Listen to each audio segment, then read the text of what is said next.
Quel est l'impact économique des sports mécaniques en France? C'est à cette question que la ministre des Sports et les présidents de la FFSA, de la FFM et du GNK-CEPA ont souhaité répondre en présentant au sein de l'Automobile Club de France le premier baromètre économique des sports mécaniques.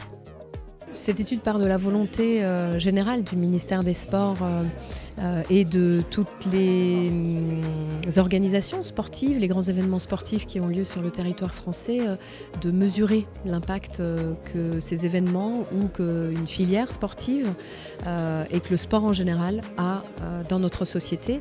C'est vrai qu'on a l'habitude de voir le sport seulement sous le prisme de la performance, mais derrière tout ça et avec tout ça, il y a aussi la performance sociale du sport. Et la filière automobile et moto, c'est aussi un poids économique certain, une valeur économique.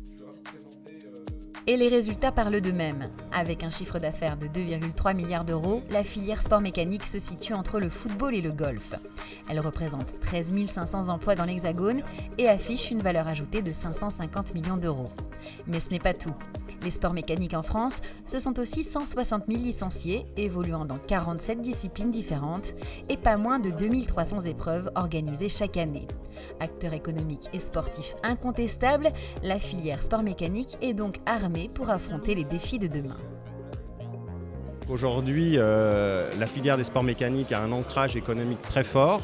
On le voit à travers la part que représentent les industries aujourd'hui, notamment constructeurs, dans le poids économique généré par les sports mécaniques. On pressentait quel pouvait être le poids économique des sports mécaniques, mais c'est évident que de considérer qu'on fait partie des acteurs majeurs dans la filière sport, c'est un élément très aujourd'hui satisfaisant pour la fédération.